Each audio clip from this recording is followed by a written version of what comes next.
घर्षण होता है सरकार में, क्या कहेंगे? जो गठबंधन को नहीं संभाल पा रहे, मेरी तो समझ के परे है कि भाई ये लोग कौन सी दुनिया में ये लोग जी रहे हैं।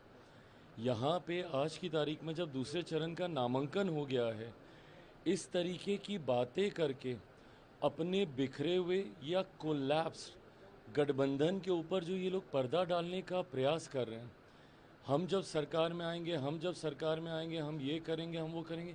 प्रभु आप आइएगा कैसे सरकार में? ऐसा गठबंधन आज तक कभी भारत के राजनीतिक इतिहास में हम लोगों ने नहीं देखा, जहां पे घटक दल एक दूसरे के सामने है। दूसरे चरण का और फाइनल नामांकन की पूरी प्रक्रिया समाप्त हो चुकी है, उसके बावजूद भी अभी भी नहीं पता कि कौन कितनी सीटों पे चुनाव लड़ रहा है, नहीं लड़ रहा है। एक साथ घटक दल कभी एक साथ बैठे नहीं। राहुल जी जिन्होंने इतनी मेहनत की, सब आए SIR को लेकर लोगों को भ्रमित करने का कार्य किया, सब किया, वेयर इज ही, है कहाँ वो? Completely vanished. इतना यहाँ पे गठबंधन में बवाल चल रहा है, क्या ये नैतिक जिम्मेदारी दो बड़े घटक दलों की नहीं थी? क्या ये राहुल जी और नेता प्रतिपक्ष बिहार में तेजस्वी, इन दोनों की ये नैतिक जिम्मेदारी नहीं थी कि दोनों एक साथ बैठें और गठबंधन में जितने भी बॉटल नेक्स हैं उसको क्लियर किया जाए, इन सारे जितनी भी उलझने हैं उनको सुलझाने का प्रयास किया जाए? ये तो गंभीरता का अभाव दिखाता है। ये तो शरीर से दिखाता है कि शायद कांग्रेस सीरियस ही नहीं है बिहार के चुनाव को लड़ने को लेकर। और ये हो भी सकता है, जिस तरीके से पिछले लोकसभा में कांग्रेस को राजद के द्वारा सीटें देने पे दबाया गया, हो सकता है संभवतः कांग्रेस को ऐसा लग रहा हो कि भैया एक बार फिर अगर इस बार ये मजबूती से अगर आ गए तो 2029 जो कि शायद राहुल जी के लिए ज़्यादा महत्वपूर्ण चुनाव है, शायद उसमें हम लोग को और दबाया जाएगा। इसलिए इससे अच्छा है कि गठबंधन का भ्रम बना रहे, अगर किसी को नुकसान होता है महागठबंधन में तो हो जाए। हकीकत है जितने भी ये लोग लोक लुभावन बहाने वादे जो भी है कर लें, हकीकत है 14 नवंबर के बाद बिहार में सिर्फ और सिर्फ NDA की सरकार बनने जा रही है। बिहार की जनता इस बात को समझ गई है कि जो गठबंधन में 5-6 घटक दलों को एक साथ नहीं रख सकते, वो बिहार की 14 करोड़ जनता को कभी एक साथ नहीं रख पाएंगे। पूछा गया सीट शेयरिंग को लेकर के, तब उन्होंने कहीं ना कहीं इस जवाब से बचते दिखे, बोले कि कल बात होगी, इन तमाम चीज़ों को बताया जाएगा। क्या जवाब है ही नहीं, they are just buying time. ये लोग सिर्फ समय ले रहे हैं। कल भी ये लोग प्रेस कॉन्फ्रेंस कर पाएंगे, नहीं कर पाएंगे।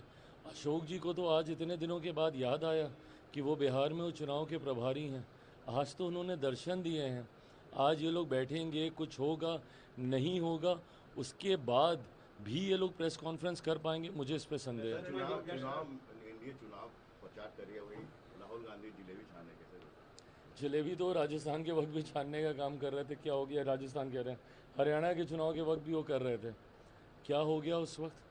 जिस तरीके से हरियाणा में औंधे मुंह कांग्रेस गिरी है, वही हाल यहाँ पे महागठबंधन का भी होगा। दशरथ मांझी के बेटे इल्जाम लगा रहे हैं कांग्रेस के ऊपर, कह रहे हैं कि मैं उनसे मिलने गया राहुल गांधी से, उन्होंने कहा था कि टिकट दिया जाएगा, पर न मिलने और न किसी तरह की बात की। क्या कहिएगा? देखिए, ये तो कांग्रेस महागठबंधन के नेताओं का की कार्यशैली का ये हिस्सा रहा ही है।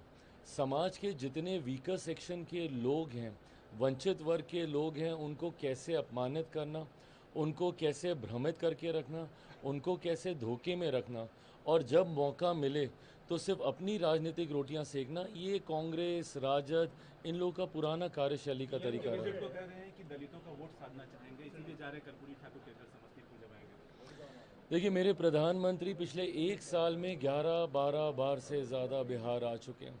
ये दर्शाता है कि बिहार उनकी प्राथमिकता में है, और जब जब वो बिहार आए हैं उन्होंने जात पात धर्म मज़हब से उठकर समावेशी विकास, जो हमारी सरकार का मंत्र भी है, सबका साथ, सबका विकास, सबका विश्वास और सबका प्रयास, इस सोच के साथ मेरे प्रधानमंत्री आगे बढ़ने का कार्य कर रहे हैं।